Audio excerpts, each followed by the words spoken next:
महादेव। श्री शिवाय नमस्तुभ्यम। आप सभी कमेंट में हर हर महादेव जरूर लिखिएगा। आइए आज का उपाय देख लेते हैं, जो कि मंगलवार का उपाय है।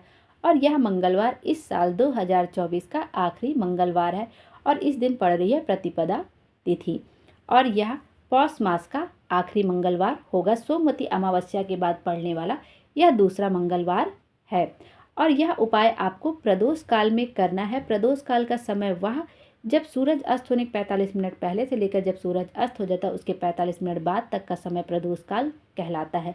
यह उपाय आप शीघ्र विवाह के लिए कर सकते हैं, सफलता के लिए कर सकते हैं। किसी कार्य में आपको देरी हो रही है, एग्जाम दे रहे हैं, उसके रिजल्ट आने में देरी हो रही, तब आप यह उपाय कर सकते हैं।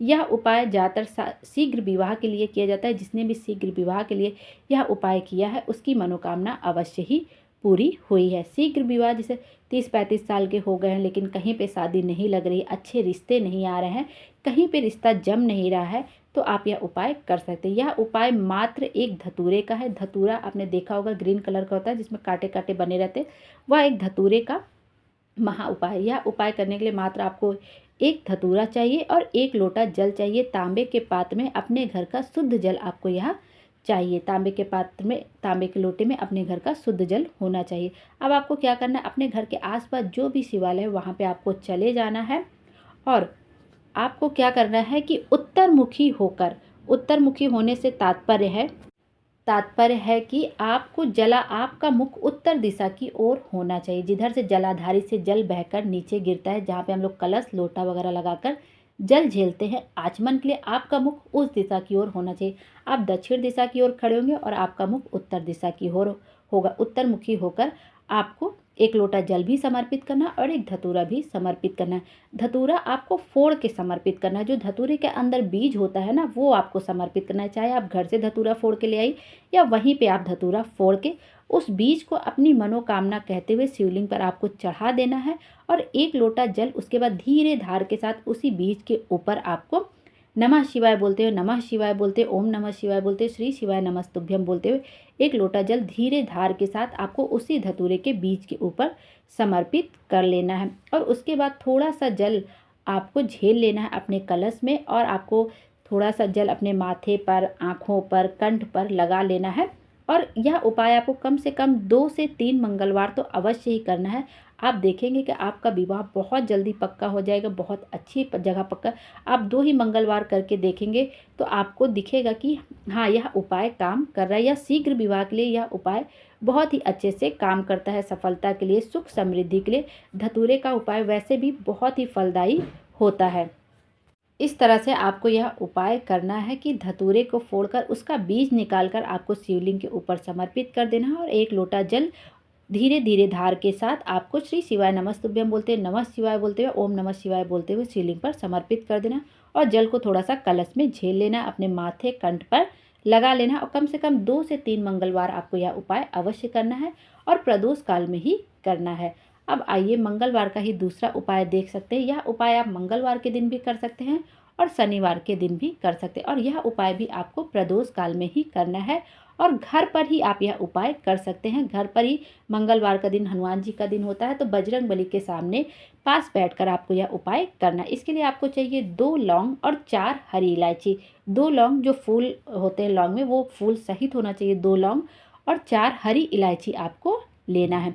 आपको एक मिट्टी का दीपक बना लेना है और एक आपको आटे का दीपक लेना है। आटे का दीपक आप पहले बना लेंगे, थोड़ा सूख जाएगा। आटे का दीपक ले लेना, उसमें सरसों का तेल भरना है। जो आटे का दीपक होगा उसमें सरसों का तेल डालना है और गोल बाती लगानी है। यदि आपकी गोल बाती लगाते समय लुढ़क जाती है बार बार, तो गोल बाती को नीचे से चारों तरफ से थोड़ा खींच दीजिए, उसको फैला दीजिए, तब आप रखिए। कभी भी आपकी गोल बाती लुढ़केगी नहीं। तो आप उसमें एक दीपक ले लीजिए, आटे का दीपक बनाइए, उसमें सरसों का तेल डालिए और गोल बाती लगानी है। और जो एक दीपक आपका मिट्टी का आपने लिया है उसमें आपको मिश्री रखनी है। जो चीनी से थोड़े बड़े बड़े साइज के होते हैं ना, उसको बोलते हैं मिश्री। तो आपको मिश्री रखनी है और उसमें 4 हरी इलायची रख देनी है। अब आपको बजरंग बली के पास बैठना है। जैसे भी आप उनकी पूजा अर्चना करते हैं वैसे आप उनकी पूजा अर्चना करिए, धूप बत्ती दिखाइए, जैसे भी आप पूजन करते हैं भोग लगाइए, जैसे आप पूजन करते हैं वैसे पूजन कर लीजिए। उसके बाद आपको बजरंग बली के पास बैठकर आटे का दीपक प्रज्वलित कर देना है और मिट्टी के दिए में जो मिश्री और हरी इलायची का आपने रखी है उसका आपको भोग लगा देना है हनुमान जी को। फिर जलते हुए दिए में जो 2 लौंग आपके पास रखी हुई, जलते हुए दिए में 2 लौंग को आपको अपनी कामना कहते हुए आपको उस जलते हुए दिए में डाल देनी है और कम से कम आपको 3 बार हनुमान चालीसा का पाठ करना है। हो सके तो 3 बार हनुमान चालीसा का पाठ कर लीजिए और 3 बार नहीं कर सकते हैं तो कम से कम 1 बार जरूर हनुमान चालीसा का पाठ करिए। उसके बाद यह प्रसाद फिर सब में आप बांट दीजिए और खुद भी ग्रहण कर लीजिए। यह उपाय आप मंगलवार के दिन भी कर सकते हैं और शनिवार के दिन भी कर सकते हैं। घर में ही आपको यह उपाय करना है और बजरंगबली के सामने कोई उनकी फ़ोटो हो, मूर्ति हो, आप रख के पूजा कर सकते हैं या मंदिर में कोई बजरंगबली की फ़ोटो रखी हो तो आप उनके सामने भी यह उपाय कर सकते हैं। कम से कम आपको 3 या 4 मंगलवार आपको यह उपाय करना है। जब आप 1-2 मंगलवार उपाय आप करेंगे तो आपकी जो भी मनोकामना होगी वो आपको पूर्ण होती दिखेगी। आइए अब मंगलवार का ही तीसरा उपाय भी देख लेते हैं। मंगलवार का यह तीसरा उपाय बेलपत्र का उपाय है। आपको 3 बेलपत्र लेनी है जो कहीं से कटी फटी ना हो, खंडित ना हो, क्योंकि भोले बाबा को कोई भी चीज़ अपूर्ण समर्पित नहीं होती, उनको हमेशा पूर्ण समर्पित होता है और वो पूर्ण ही कोई चीज़ हमें देते हैं। तो यह उपाय आप मनोकामना पूर्ति के लिए कर सकते हैं, सुख समृद्धि के लिए कर सकते हैं, मनोवांछित फल की प्राप्ति के लिए कर सकते हैं। इसके लिए आपको क्या करना है, यह उपाय भी आपको हनुमान जी के पास बैठकर ही करना है, घर के अंदर ही करना है, आपको मंदिर वगैरह नहीं जाना है। अब आपको क्या करना है, 3 बेलपत्र लेना है और उनमें से जो बड़े पत्ते होते हैं, आपने बेलपत्र में 3 पत्तियां होती, जो सबसे बड़ी वाली पत्ती होती है उस पर राम लिखना है।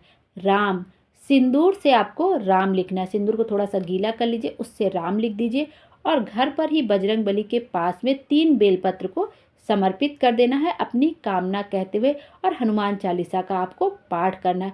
फिर उन बेल पत्रों को आपको उठा लेना है। पूजा वगैरह हो जाने के बाद यदि आपने दीपक प्रज्वलित किया तो दीपक ठंडा हो जाए, उसके बाद आप उन बेलपत्र को उठा लीजिए। उसके बाद घर के ही शिवलिंग पर, जो घर पे ही हम लोग छोटा सा शिवलिंग रखते हैं, घर के ही शिवलिंग पर कुंदकेश्वर महादेव का नाम लेकर, कुंदकेश्वर महादेव का नाम लेकर आपको तीनों बेलपत्र जो आपने पहले हनुमान जी को समर्पित करी थी, उन्हीं 3 बेलपत्रों को आपको उठा के घर के ही शिवलिंग पर कुंदकेश्वर महादेव का नाम लेकर आपको शिवलिंग पर समर्पित कर देना है। और यह उपाय आप सुबह या शाम कभी भी कर सकते हैं। इस तरह से आप यह उपाय करके देखिए, आपकी जो भी मनोकामना होगी वो अवश्य ही पूरी हो जाएगी। श्री शिवाय नमस्तुभ्यम। हर हर महादेव। भोले बाबा हम सब की मनोकामना पूरी करें और हमारे जीवन को खुशियों से भर दे। Thank you.